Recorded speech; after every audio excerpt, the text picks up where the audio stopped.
Azmat Metov, thank you so much for joining us from Moscow. The day has been a record number of cases in terms of a positive coronavirus being reported officially, almost 1,500.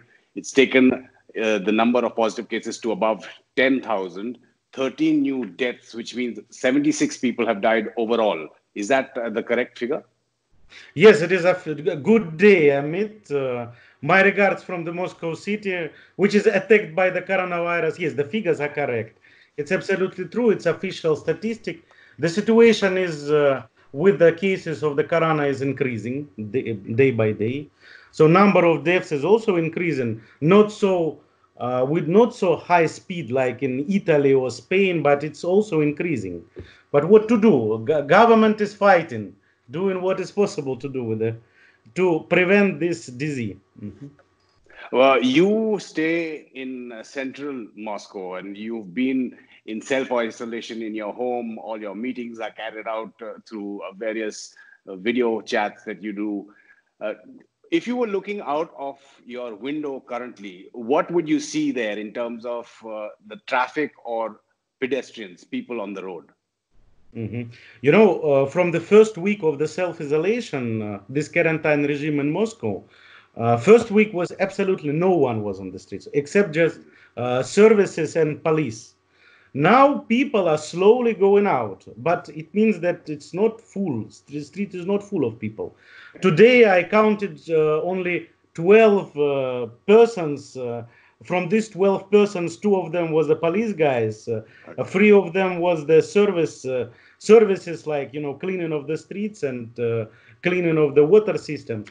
And other were citizens. But all of them wearing masks, wearing gloves, so trying to protect themselves. Now it is already 13 day of the isolation in Moscow. Of course, people need to go out to take some food. But you know, the delivery services are working properly. So you can order easily and you will be delivered. Also, you know, for the delivery services, they prepared the scheme, how you taking out the products from the delivery boys. As example, yesterday I asked to bring me a pizza from the restaurant. Of course, restaurants are closed, but kitchens are working. So, the delivery guy called me, told me that he's downstairs. He wants to enter. I'm open him a door. Then he came to my front door in front of my house, asked me to close the door. Then I closed the door. He took out pizza, put it to the special table, which was with him. Then he make a photo, then asked to open the door. Not without any touching. I took the pizza and closed the door. And they are not taking cash. Only you can pay by the credit card to avoid any contact. How strict is this self-isolation in Moscow? There are, I believe, I've heard of cases where there are fines that are invoked by the policeman, even if people are going, say, to the pharmacy. So is it like 4,000 rubles for the second time that you are caught without a justified reason? Yes, there is, of course, there is a system of fines. So there is groups, there is a huge risk group. It is the citizen who are over 65. For them, any going out out of the home, it is restricted. If they want to go out, it just should be 100 meters from their house. And you should have your passport with the written address. Police guys definitely will check. If you need to go out for a walk with a dog, also 100 meters from your house. If you want to visit drugstore, it is permitted just to visit nearest drugstore. If you want to visit drugstore in another district, definitely you will be catched by the police guys. If you are catched, of course, if you are over than 65 years old, you will be definitely first time. They will make a notice for you. Then second time, 4,000, without any discussions and consultations. If you are working on the production and you have a special permission, you can move. You can go to the office and come back. If you just want to have a walk around your district and the area is more than 100 meters, police first time will notify you, and then they will fine you. So for the citizens, it is 4,000 fine first time. Second time, 5,000 of rubles. If you're the owner of the business, for example, you have a restaurant or cafeteria, and you inviting guests in this lockdown period in Russia, you will be fined by 500,000. Wow. So of course this system is working, and people are trying not to go out from the self-isolation regime. They're trying to sit at home and protect each other. So system is working.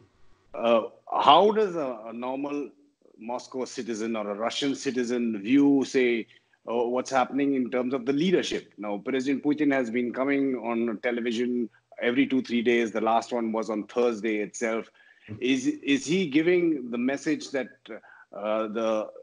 that calms the normal citizen?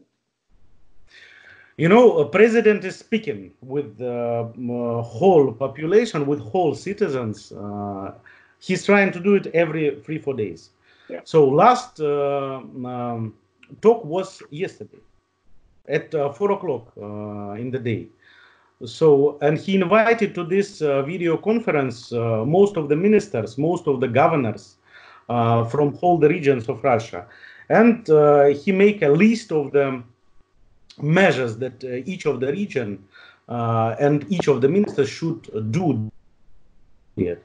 And also after these measures, after his direct talk with the governors and ministers, he make an announce to the citizens. In the first part, when he make measures to the regions and to the ministers, he put some extra tax vacation, extra payments for the families with the children. Now, if you have a child which is before 3 years old, you are receiving 5,000 per month, starting from the April. If you have 2 or 3 children in one family, so it multiplies by the number of the children. Also, they changed the payment for the unemployed citizens. From currently it is like 10,000, so they changed to the 12,000. And extra, this Moscow region decided to add 7,000 more. So totally, if you're the citizen of Moscow city and now currently you are unemployed, you will receive like 19,200, something like this, in rubles per month during this lockdown period. For the business, the main measure is the vacation for the taxation, except VAT payments. So most of the taxes, like social taxes, profit taxes, quarter payments to the state funds, now on hold for the half of a year. Okay. Also, one interesting measure, which is currently not started, but it is under discussion with the banks, the vacation for the hypotheca payments. You know, this the credits that you took for the loans that you took for the payment for your houses. Yeah. Now they're thinking seriously to make half of a year vacation without penalties. And during this half of a year vacation, there will be no interest accrued. You understood, you know, what I mean? So for the citizens who are with hypotheca, so it is good. Even my friend has hypotheca, and now he's seriously thinking to take this vacation. So yes, government is talking with the citizens, and it is informing from through the all main channels about the situation. And they pronounced to the citizens that they should sit at home because the situation is serious, very serious. And our, of course, the healthcare system of Russian Federation is plus minus okay, but it is better not to check how it is. It's better to wait. Better to wait, self-isolated, and when you know this number of cases will decrease, definitely there will be a possibility to go out for a walk, to visit your relatives, to go with your family into the parks. But currently everything is closed, full lockdown. When you're talking about the lockdown, explain to us, say, Moscow is seen as the epicenter. How are the other regions now, say a region like Krasnoyarsk? In terms of travel there, is it more stricter? People cannot get in and get out. What is it like outside Moscow? So Moscow regime calls self-isolation, but some of the regions, of course, government gave special powers to the To local the governors. governors. Yes, to see what is the situation in the region, they can immediately decide what kind of the regime they can choose. So there is three regimes. Self-isolation is the mild one. Moscow is going by the self-isolation regime. Second one is quarantine. Quarantine regime means the borders of the cities, borders of the regions are started to be controlled. Most of the entrance to the region can be rejected, so people can go and then they will turn then and ask them go back. On such regime, already four regions in Russian Federation. As example, Krasnodar region, it is the south of Russia. In the central part, Tatarstan, Republic of Tatarstan, it's also a region in Russian Federation. So they decided to take the quarantine. These regions are popular with the tourists. Yeah. So, and they decided to close it, not just to stop the spreading of the virus.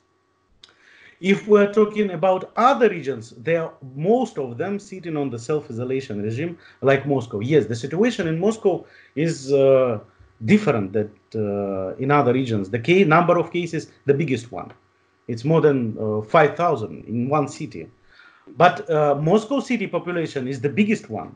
Yeah. So it's about 15 million citizens in one city. So if we will just divide, we will see that the situation is, of course, it is bad. But if we, for example, make a if we will compare with the Krasnodar region, where is the whole population is 4 million, and it's already 600 indicated cases. It seems to be that based on this calculation, local governor should decide what to do. If we are That's talking about an this, interesting point you're bringing up, because President Vladimir Putin has said, like you're saying, that the governors should decide.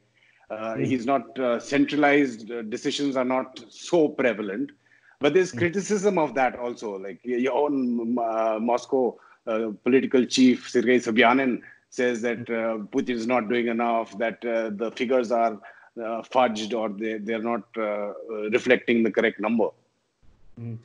no, I don't know about this. Of course, I'm just looking to the official statistic. But I think, by using my own connections, I'm working in the pharmaceutical industry. Yeah. And I have, of course, connections with some of the representatives from the healthcare system of Russian Federation. Sure. It seems to be that the official statistic is correct. Of course, there is some cases which will be identified later on, because corona is a complicated virus. Yeah. There is a lot of, as example, there was a person in the Moscow hospital who was checked 3 times for the coronavirus with a pneumonia. 2 tests showed that it's negative, and the third one, last one, showed that it's positive. So it depends on how many seeds of the virus. It seems to be that based on this, these tests are working. Maybe the test system should be better. But of course, there is a lot of hidden cases. But what to do? Sure. Azmat, since you have so many contacts within the pharmaceutical industry, within the healthcare industry, is Russia's healthcare system capable of handling the crisis? You know, none of the world biggest countries' health care system cannot handle pandemic situation, because the main indicator is the number of the beds that can be used. But Russian healthcare system is okay. It is fine. It is just renovated. There was a huge program of renovation. First one started in the year 2028. After this, in the year 2014, and the most biggest hospitals are modern, and the equipment, they have enough equipment. What about the number of beds, real number of beds? I think it is capable. So officially, it was announced that country can handle more than 100,000 patients in one time. Of course, if there will be no regime of the self-isolation, this number can be big. So they understood, the government understood that it should be the balance between the number of the beds and number of the cases, and ask the citizens to sit at home. But system can do this. We have the local producers who produce, this very critical system for the land ventilation. There is two local producers in the one is a private one, another one is governmental one. So they work in day and night, and government show us about their achievements in the news. So they're doing. I think the Russian healthcare system can handle this. Okay. Now, as of now, these restrictions are in place till the end of April. There are big events that were scheduled, say, Pobeda Dyen, which is in next month. Yeah. There was your referendum, which was there for constitutional changes on the 22nd, which has been postponed. So, any indication that the government is giving on the time frame that this will continue? There is no for the voting for the constitutional change. It will be postponed. Definitely, it is already announced. Yeah. Of course, country was prepared for this voting because it's a serious one. We are going to change clauses in the constitution. Now it is postponed, and there is no date when it will happen. Yeah. About the Victory Day, in the news, there is no official announced. Will it happen or will it not happen? Of course, in the internet, in the Russian part of the internet, there is some speculations that potentially Victory Day can on the 9th of May can happen, but without visitors. Or another opinion that it should be postponed also. Who knows? So the government will decide. For my opinion, of course, for Russian Federation, for our country, Victory Day, it is better than New Year, because each of the citizens, every Russian love this holiday, this event, this holiday, because in the most of the families in this country, someone or its grandfather or grandfather was the participant of this biggest world war, Second World War. Of course, we want to remind them during this day, yes. But if president will tell us that we need to postpone or we need to sit at home and look at the television, how our weapons and our soldiers will give their appreciation to the who died during this war, of course we will do this. So Azmat Metov, one of those visitors who you were talking about, if it happens, even if it's postponed or not, it was Prime Minister Modi from India. But thanks so much for bringing up to speed with what's happening there. And Azmat, do stay safe. Спасибо. Пожалуйста, so also keep safe. Think about your family, and my best regards from Moscow.